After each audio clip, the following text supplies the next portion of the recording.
का माझा चिकुळ तुमच्यापाशी पाऊस आला किती दिवस झाला पाऊस आला किती वेळा घरात पाणी घुसलं आज आज 15 दिवसाला पाणी शिरलंय किती दिवस झालं घरात पाणी किती दिवस झालं 3 बाऱ्या शिरलंय 3 बाऱ्या 3 बऱ्या तुम्ही कुठं होते 3 वेळेस मला लावलंय पाण्यातून हाकलून कुणी लेकाने एक इथं राहतोय इथं राहतोय बरं बरं बरं मला त्या लेकाकडे जा आता तू तुमच्या आतापर्यंत ह्या वयामध्ये तुम्ही असं इतकं पाणी पाहिलं की कधी कवाच नाही तुमचं वय किती आता काय सांगता येतंय तरी 70 75 आता मग तुम्ही पाहत असाल मित्रांनो की आजींचं 75 वय आहे ह्या वयाच्या ह्याच्यामध्ये ह्यांनी कारकिर्दीमध्ये इतकं मोठं पाणी कधी पाहिलं नाही पण आज ह्या निसर्गाचा कोप ह्याला जिम्मेदार आपण स्वतः आहोत मला असं वाटतं कारण की आपण सर्वजण झाडं तोडतो जंगलाचे जंगलं आपण उद्ध्वस्त करत आलो आज मनुष्याचं तोंड पाहत नाही म्हणजे मला सांगतो एकच आहे की हा जो कोप होतो ना हा आपल्यामुळं होतोय आज तुम्ही पाहत असताल इथले जवळपास हे 7 घरं इथं नदी काठला आहेत पण आज इथं त्यांच्या पाहुण्याच्या घरी तिथं राहण्यासाठी आलेत ते तुम्ही जर पाणी म्हणजे सांगत तर एकच आहे हे 7ची घरं आज पूर्ण पाण्याच्या खाली डबडबतेत हे आजींना तिथून एक लेक त्यांचा इथं राहतोय आणि एक लेक खाली नदीच्या काठी राहतोय तर आपण समजून एक घेणं गरजेचं आहे की निसर्गाचा कोप आपण करणं गरजेचं आहे की निसर्गाला जर आपल्याला जर वाचवायचं असेल तर झाडे लावणं गरजेचं आहे हे आजींनी आपल्याला दाखवून दिलं की 75 वर्षामध्ये ही कधी घटना घडली नाही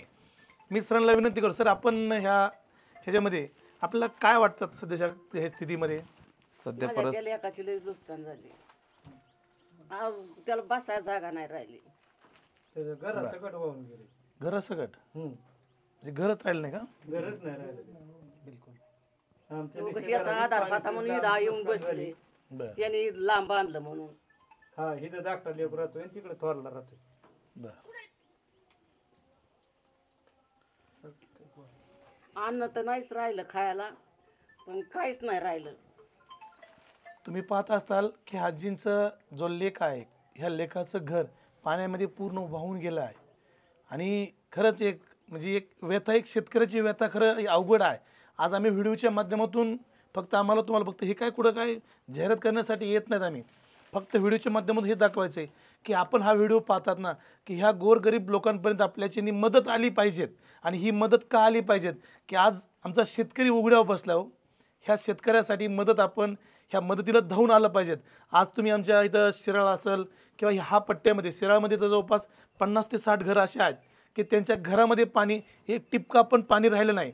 आपण थोडीशी काळजी घेणं गरजेचं आहे या शेतकऱ्यांची आणि सरकारला तर विनंती आहे या व्हिडिओच्या माध्यमातून आपण थोडं शेतकरी आमच्या आजी तर तुम्ही पाहत असताल ह्या अशा थोडे वयस्कर लोकांकडे तरी पहा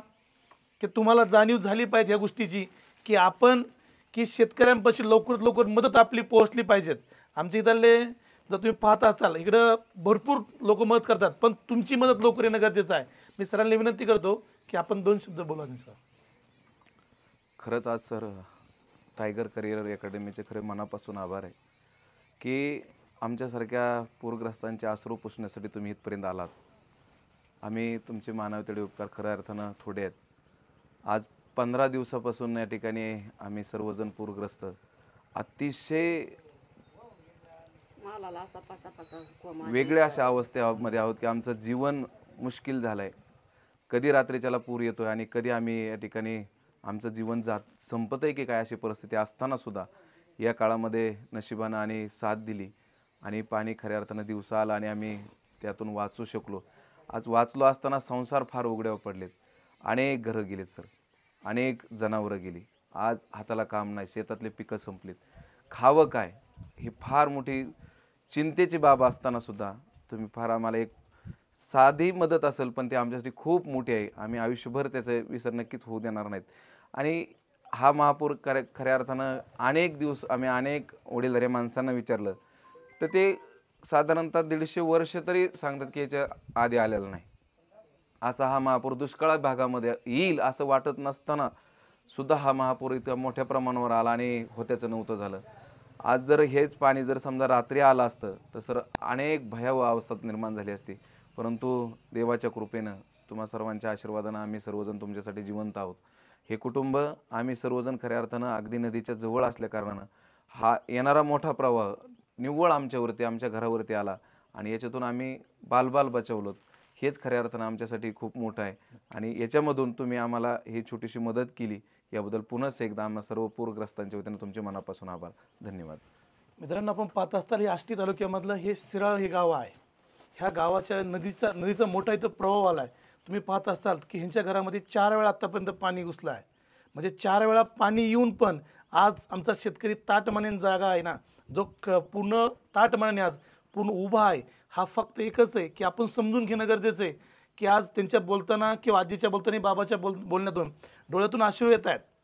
हे फक्त अश्रू आपण समजून घेणं गरजेचं आहे. आणि आम्ही ह्या व्हिडिओच्या माध्यमातून जेवढ्या लोक हा व्हिडिओ पाहत असतील, आपण फक्त एकच, तुम्ही ह्यांना मदत करा किंवा नका करू, पण आपल्या माध्यमातून आपण हा व्हिडिओ आपल्यापर्यंत घ्या. आपल्या पेजवरती टाकून आपण अनेक लोकांपर्यंत आपल्यामार्फत व्हिडिओ हा जाणार आहे पुढं. कारण का तर ह्यांना मदत इथं आली पोहोचले पाहिजे. आज आजींचं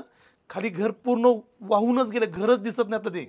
म्हणजे आज इकडं अशी परिस्थिती आहे की जी काळी आई आहे ना, ही काळी आई आज ही नदीमध्ये आज पूर्ण डबडबली. कारण आज काळी आई ही पाण्याबरोबर वाहून गेली. फक्त खाली राहिला तो खडक राहिला आहे. आणि या खडकावरती काय करणार आमचा शेतकरी राजा. त्याच्यामुळं आपण हा व्हिडिओ पाहून नक्कीच आपल्या मित्रांना पोहोचतो हा व्हिडिओ. आणि ह्या शिराळमध्ये नक्कीच आपण मदतीचा एक हातभार आपण लावणं गरजेचं आहे. काल आमच्या दाजींचा मला फोन आला की आमच्या गावामध्ये काही असे घरं आहेत की त्यांना खरंच मदतीची गरज आहे. काल आम्ही धाराशिव जिल्ह्यामध्ये आम्ही गेलो होतो. कारण तिकडून येत असताना मला दाजींचा फोन आला की बाबा माझ्या गावात पण अशीची गरज आहे. मग तेच ऐकून आम्ही आज शिराळ ह्या गावामध्ये आलोत. कारण एक शेतकरीच एक व्यक्ती हा शेतकऱ्यासाठी मदत करू शकतो, हा व्हिडिओच्या माध्यमातून आपल्याला सांगतो. आणि आपण हा व्हिडिओ अनेक लोकांपर्यंत पोहोचावा ही आपल्याला एक विनंती करतो.